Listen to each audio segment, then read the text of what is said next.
Cześć, witajcie. Dzisiaj takie szybkie porównanie dla Was dwóch kabli firmy Orico w standardzie USB typu C.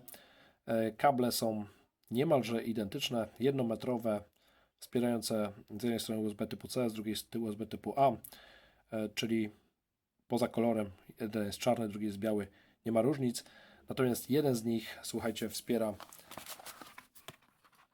standard 2,4 A, a drugi aż 5 A maksymalnie, chociaż oba wspierają standard jedynie USB typu 2. Jeden to model oznaczony HTF10, a drugi AC510. A więc nie przedłużając, sprawdźmy, czy rzeczywiście te kable aż tak znacząco się różnią.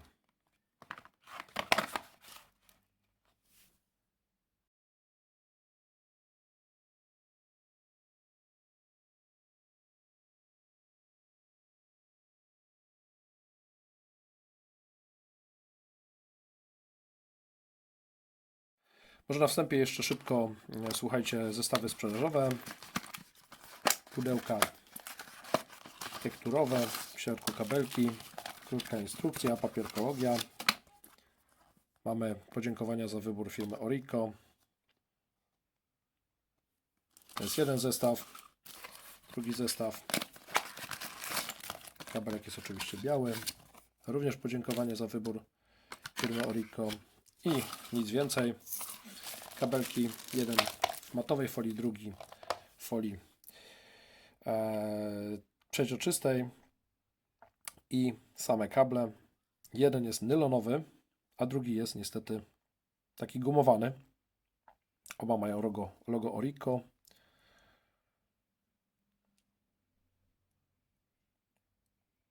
Na czarnym jest chyba więcej tych Orico oznaczeń, na tym białym mamy tylko na końcówce USB typu A. Jeden nylon, z drugiej strony, tak jak powiedziałem, guma. Dobrze, sprawdźmy, słuchajcie, na co mogą liczyć użytkownicy takich kabli, jakie prądy możemy przez nie przepuścić. Słuchajcie, ładowarki firmy Orico niestety nie posiadam, natomiast możemy podłączyć je do OK'a dwuportowego, który nieraz potwierdzał, że jest zacnym sprzętem. Nigdy mnie nie zawiódł. Dwa porty. Będziemy korzystać z tego samego, żeby nie było niedomówień. Przepraszam, najpierw trzeba będzie podłączyć jeszcze oczywiście miernik.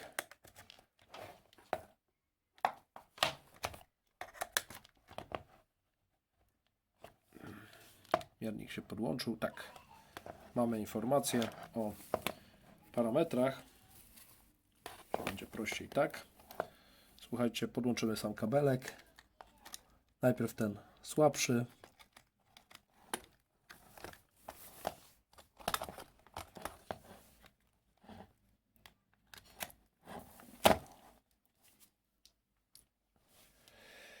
Podłączamy do telefonu wspierającego QuickCharge 3.0. Jak to wygląda, jeżeli chodzi o ładowanie? Mamy jeden piorunek.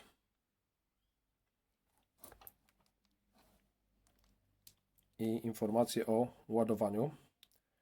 No tutaj niestety nie mamy szybkiego ładowania. Słuchajcie. Ale sprawdzimy to jeszcze na parametrach. Jeżeli chodzi o ładowarkę.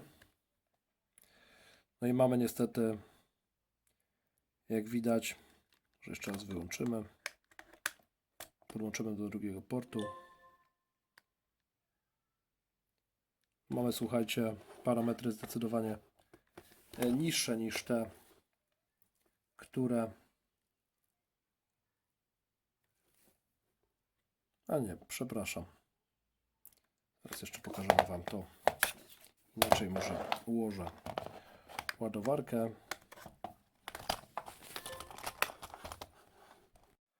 Teraz będzie to widać wyraźnie. Mamy 20 W, czyli te 2,4 A. To zgadzałoby się. Tutaj QuickCharge 3.0 i tak wspiera, słuchajcie, przy wyższym napięciu, ale wspiera jak najbardziej, więc 18 W mamy.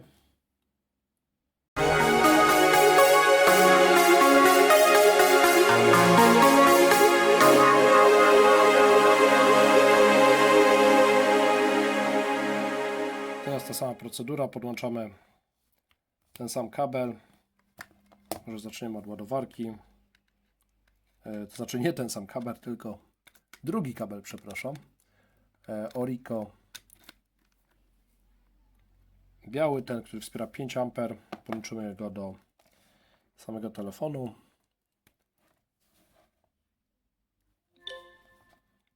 Podłączył się. Jeżeli chodzi o ładowanie, mamy dwa pioruny. A tutaj mamy informację o szybkim ładowaniu. A jeżeli chodzi o parametry, to tutaj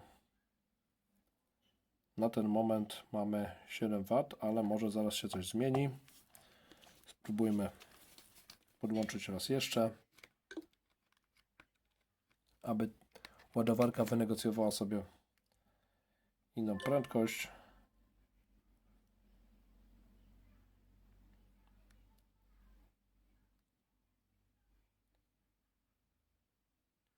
Mamy już 20 W. 5 A ten telefon po prostu nie wspiera przy tej ładowarce, więc tego sprawdzić nie jestem w stanie, ale jak widać w zasadzie między tymi kablami różnicy w przypadku telefonów wspierających QuickChat 3.0 nie ma. Mamy również parametry na poziomie 18 W. Do 20 W tutaj chwilowo dochodziły wartości. A co Wy myślicie o szybkich ładowarkach, o kablach? Jaki kabli używacie? Dajcie znać w komentarzach. Czy warto według Was kupować te lepsze kable 5A, bo jak widać przy takich standardowych ładowarkach QuickChat 3.0 i telefonach to różnicy w zasadzie nie ma, bo 2,4 A to jest w zupełności wystarczająca wartość natężenia prądu przy napięciu 9 V. Więc jeżeli telefon wspiera QuickChat 3.0, to możecie spokojnie kupować kable tylko 2,4 A, a nie trzeba kupować 3 amperowych czy 5 amperowych kabli, chociaż te kable oczywiście przyszłościowo są dużo bardziej przyszłościowe są niż kable 2,4 A. Oczywiście wiele zależy od tego, czy telefon wspiera 9V albo 12V ładowanie, bo przy 2,4 A i 5V to oczywiście osiągniemy jedynie około 12 W, czyli tylko jakieś 2/3 maksymalnej prędkości. Dzięki za uwagę. Zapraszam Was do łapek w górę, komentarzy pod filmem i subskrypcji kanału, jeżeli tego jeszcze nie zrobiliście. Hej, hej!